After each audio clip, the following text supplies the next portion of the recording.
Kleding moet niet mooi zijn op een hanger, maar goed voelen aan jou. Of je nu een pak zoekt voor je werk, iets casuals voor het weekend of een sportieve outfit voor elke dag. Bij het Broekenpaleis vind je meer dan broeken. Complete outfits in grote en lange maten. Met kwaliteit die gewoon lekker zit. Liever eerst rustig thuiskijken? In onze webshop vind je dezelfde keuze. Overzichtelijk, op maat en lengte. In de winkel helpen we je graag persoonlijk. Met eerlijk advies en zonder haast. Want niet jij moet de kleding passen. De kleding moet jou passen. Voel je welkom voor persoonlijk advies. De koffie staat klaar. Of shop op je gemak via hetbroekenpaleis.nl.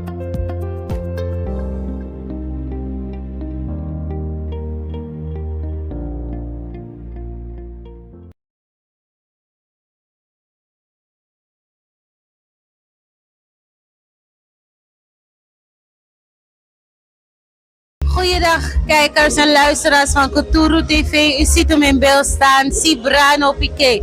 145 jaar para 1881. En ja, wij van Kuturu TV zijn hem komen opzoeken. Hij noemt het thuis. Gefeliciteerd Cibrano. Nou, dankjewel. Gefeliciteerd Para, gefeliciteerd Suriname, maar in het bijzonder gefeliciteerd Plantage Onverwacht, Bose Kondre. We bestaan vandaag inderdaad 145 jaar en het is niet zomaar iets. Het is precies, ziet het daar, 1881, 18 mei op 1881, hebben onze voorouders een gebaar gemaakt. En dat gebaar noemen we vandaag de dag het kopen. Ze hebben een stuk landgoed gekocht, ze hebben hun geld verzameld en een stuk landgoed gekocht, zodat hun nazaten later erop konden leven, wonen en hun winning vinden hier. En dat vinden we allemaal prachtig. En dat is eigenlijk de boodschap die is nagelaten. De boodschap was, het is geen verdeelde boedel. Het bestaat uit 7 erfgenamen, maar er is geen verdeelde boedel. Niets is gedeeld, het is onverdeelde. Dat wil zeggen, ze willen dat we samen besluiten moeten nemen, samen moeten optrekken en ook onderling moeten uitvinden hoe we dan het erfgoed zullen gebruiken. We zullen niet zeggen verdelen, maar zullen gebruiken. En tot zover, het ging wel de goede kant op, nu niet meer. Ik wil ook eerlijk zijn. Het ging de goede kant op, nu niet meer. Er is nu even een, ik weet niet waar het vast zit, maar het gaat nu even niet de goede kant op. Maar omdat we vandaag jarig zijn, dan zal ik me focussen op de jaardag vandaag. Na vandaag, dan denk ik dat we bepaalde stappen worden ondernomen. De plantagebewoners zelf, omdat we beter willen. Wat we 145 jaar niet hebben bereikt met een bepaald systeem, willen we nu anders zien gebeuren. Dus ik denk dat we hierna, misschien komen we weer in een interview hier omtrent. Maar ik ben natuurlijk blij. Ik feliciteer elke Paraan, elke Surinamer. Maar in het bijzonder weer elke Bose Kondre Peking, waar dan ook ter wereld. Want we zijn overal. Dus daarom zien we vandaag in zo'n vrolijke sfeer. Bose Kondre Onverwacht, Para zelf heeft veel prominente Surinamers voortgebracht. Kan je een paar opnoemen? Nou, je hebt nu de DC. 2 DC's hebben we nu. We hebben 1 op Albina, Marvin Vien. Hij is van Bose Kondre. We hebben Patrick Kensenhuis, ook een beetje slap. Ook van Bose Kondre. Nou, we gaan die dingen gewoon zeggen. We hebben trouwens een Paraan, een echte Paraan heeft 4 plantages of 5 plantages. We hebben Erwin Vien, doctorandus. Dus je hebt Cibrano Piqué natuurlijk ook. Ik was er al op aan het... Ja, je hebt Jurgen Enting, topvoetballer ook in Suriname. Dus zo heb je van die figuren die nu nog leven. Maar in het verleden hebben we meer gehad, maar we hebben inderdaad prominente. En mensen die het zaakje zouden kunnen trekken qua contactuele eigenschappen en die ook een beetje kennis dragen van zaken. Dus we hebben hier tenminste, want we hebben gisteren vergaderd, wij jongeren, zonder het bestuur. We gaan een beroependag organiseren in verband met 1 juli, dat weet je het nu al. Waarom? Omdat we zijn gaan verifiëren, check Alassani. We hebben alles hier. We hebben van agent tot militair tot arts, alles hebben we in Bose. Dus dat willen we dan demonstreren aan de wereld. Dat we alles in deze kleine plantage hebben, we iedereen, alles hebben we. Dus we moeten dan ook elke kant op kunnen gaan met dat wat we alvast hier hebben en met de rest van Para natuurlijk en Suriname als het mogelijk is. Maar eerlijk gezegd, het ziet er goed uit. Er zijn plannen. Wij jongeren hebben plannen. Die plannen gaan we dan op tafel zetten van het hoofdbestuur. En we denken dat we eindelijk, na 145 jaar, wel die band kunnen creëren, terug kunnen creëren of kunnen vinden tussen de generaties. Want dat wat nu speelt is een generatieoorlog. De jongeren, kijk, vroeger in de plantage had je misschien 75 woningen. Nu heb je meer dan 318. Dus nu heb je bij elke stap een huis, sta je voor de deur. Vroeger had je 2 middelbare schoolstudenten in Para had en Onverwacht had, dan liep je zo. Wat is het op de Milo? Nu heb je bijna elk huis een middelbare schoolstudent. Dus vandaar dat het zo belangrijk is dat het bestuur nu eindelijk de jongeren zal gaan bij betrekken in vooral wat betreft ontwikkeling voor Plantage Onverwacht. Traditioneel, cultureel gedeelte willen we voor ze overlaten. Maar als het gaat over ontwikkeling, dan mogen ze wel een beetje met de jongeren in zee gaan. En de jongeren vooral niet afstoten, want dat is precies wat ze nu doen. Ze betrekken ons bij niks, waardoor ik het afstoten moet noemen. Toch, dus ik hoop dat nu na die 145 jaar men zal gaan realiseren van we gaan het samen moeten doen met de jongeren. Want die hebben ook een idee, die hebben ook een kennis die ze met ons willen delen. We hebben wel 2 bestuursleden die toch een link hebben met ons. Ik noem namen gewoon. We hebben oom Gino Vien, heeft een goede band, vertrouwd met de jongeren. We hebben oom Benny Vien, nu ook nieuw in het bestuur, ook een goede band. Maar dat missen we bij de overige bestuursleden. Dus ik hoop dat dat de leven kan krijgen. En dan denk ik dat we heel wat mooie dingen kunnen doen. Je ziet deze zaal waar we nu staan.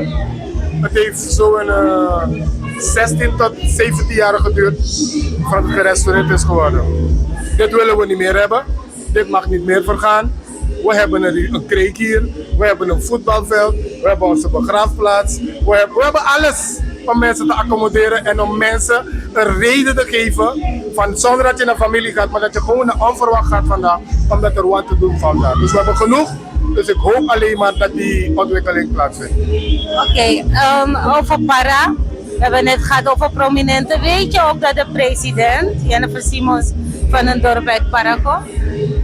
Dat is nieuws voor mij, maar dat is wel mooi om te horen. Dat haar excellentie uit een dorp in Para, dat is wel mooi om te horen. Dus hopelijk merken we het ook op in haar doen. Als je dit zo hoort, wat zijn je verwachtingen? Want we hadden al een president, Venetiaan.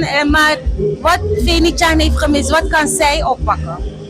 Ik denk dat ze zal kunnen oppakken wat op te pakken valt als wij Paranen zelfs opstaan en alvast de eerste stappen beginnen te nemen. En we haar uiteindelijk duidelijk maken van kijk, hier zitten we vast en hier hebben we hulp nodig. Of hier zitten we vast, hier mogen jullie wel inkomen. Toch? Dus ik denk dat het eerst van ons moet komen. Daarom zie je, ik ga vaker zijn in Para nu. Ik was de hele tijd in de stad. Ik ga hier vaker zijn omdat ik bepaalde dingen, ik wil het tempo toe opvoeren. Dus ik denk dat de president op ons gaat zitten wachten. Wij niet op haar. Van waar kan ze inspringen? En daarmee zijn we nu bezig. We hebben ook nu volle ondersteuning van DNA-lid Michael Marengo. Want die is ook de enige zichtbare DNA-lid in het district Para. De andere hoor je even, daarna hoor je ze niet. Toch? De DC moet ook een beetje opgevoerd worden, want er gebeurt weinig tot niks. Wat verwacht je van de DC? Heel veel. Dus voor mij heeft hij nog niks gedaan. Hij zit daar, hij heeft nog niks gedaan, maar unokatek digi patuboring. Dus het gaat dan liggen aan ons hoe zijn prestatie eruit gaat zien aan het eind van de rit. Dus ik denk dat we nu wel initiatieven zullen nemen. We gaan hem ontmoeten, we gaan hem praten, we hebben plannen, die gaan we ook met hem bespreken, voorleggen. En ik denk dat het district Para, vooral de ondernemers en de concessiehouders, ik wil even verklikken, de concessiehouders in het district Para, de ondernemers in het district Para mogen zo spoedig als mogelijk briefjes verwachten, want er komt een herregistratie. We willen weten wat er in het district gebeurt, we willen weten waar we naartoe gaan, we willen weten wat hun inbreng is. Want wat ze hier komen halen, weten we al. Ze komen goud halen, hout, water, noem maar op, grind, steenslag. Dus we willen weten wat hun bijdrage is dan naar het district toe. Dus En ook internationale luchthaven, daar komen we ook. Overal in het district Para gaan we lopen, want de DC krijgt binnenkort een team. Een goed functionerend team met kennis, die weet wat er gebeurt in Para. En dan gaan we hem alvast proberen te ondersteunen, als hij dat wil. En ik denk dat hij dat ook zal willen. Dan denk ik dat er heel wat mooie dingen in het district Para zullen gebeuren de komende tijden. Para is een heel mooi district, net zoals wat je opnoemde. Er is hier hout, goud. De grote ondernemers die komen hier graag. Maar hoe staat het met de kleine ondernemers? Bijvoorbeeld, waarom is er geen kledingzaak in Onverwacht? Nou, geen kledingzaak in district Para. Ik denk dat we binnen een paar maanden, een maand of 2 maanden, wel een boutique hier hebben in Onverwacht. Dat is goed nieuws. Dus als je straks naar voren rijdt, kijk aan je rechterkant, dame VN. Er komt wel een boutique. Er komt niet een boutique, ik denk een boutique en een gift shop denk ik, komt dan in de plantage. Toch? Dus overigens in Para weet ik nog niet waarom. Maar als ze zo begint hier, dan denk ik dat velen de voorbeeld zullen nemen van haar. Dat we dan meer wat kleine ondernemers hebben in het district Para. Want de meeste ook zijn vergaan. Je weet tijdens de corona, die ondersteuning kwam niet, er was geen beweging. Wie het heeft kunnen overleven, heeft het kunnen overleven. Maar zie je, ik sprak over Jurgen Entingsen net. Hij is ook kleine ondernemer, hij doet het flink. Hij heeft zijn worststandjes, hij heeft zijn kleine stand daar. Dus hij doet heel wat dingen. Hij doet laswerk, constructiewerk, hij heeft zijn klein bedrijfje. Dus we hebben van die mensen. Je hebt ook Elvin Kensenhuis nog. Je hebt Michael Marengo, DNA-lid, maar ook ondernemer. Dus je hebt ze. Je hebt Steven Douglas. We hebben die mensen. Piloton heb je ook. Je hebt van ze, maar misschien de ene zoekt voor het. Maar dat zeg ik toch in de loop van tijd. Want er gaat een samenhang moeten zijn van ondernemers onderling. En dan denk ik, er zijn mooie plannen voor het district Para. Het moet alleen niet bij praten blijven, maar er gaan mooie dingen gebeuren, geloof me. Oké, dank u wel. Kijkers en luisteraars, dit heeft u mogen horen van Cibrano Piqué. De stem uit Bosse Kondre, die vandaag zijn 145-jarig bestaan mag vieren. En met een mooie vlag van Bosse Kondre. Dit is onze vlag en wij, plantage Onverwacht, Bosse Kondre.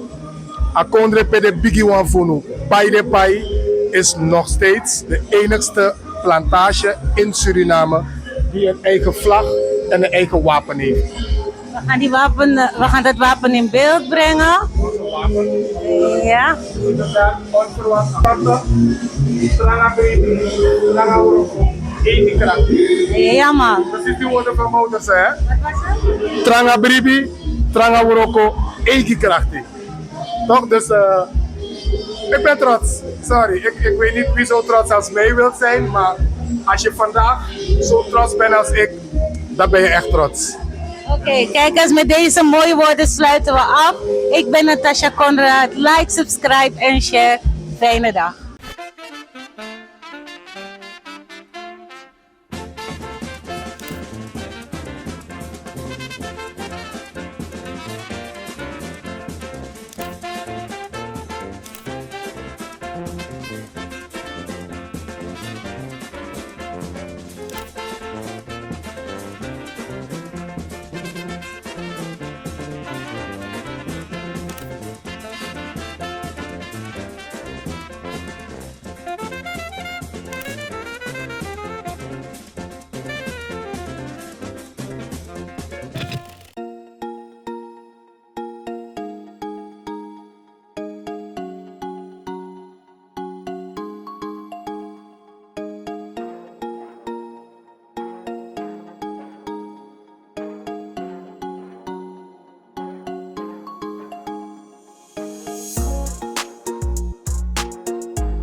Xyla-Care is natuurlijke self-care, geïnspireerd op de rijke kruidenkennis uit onder andere Suriname.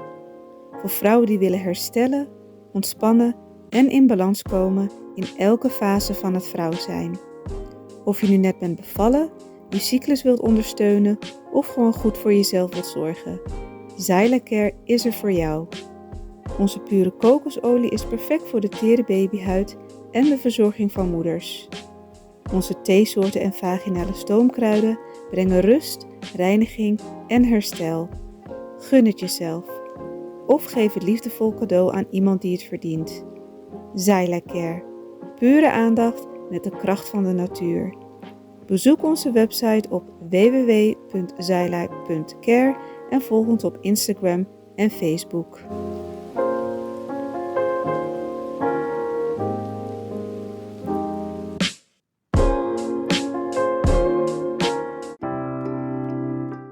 Zorgen moet je doen, niet maken.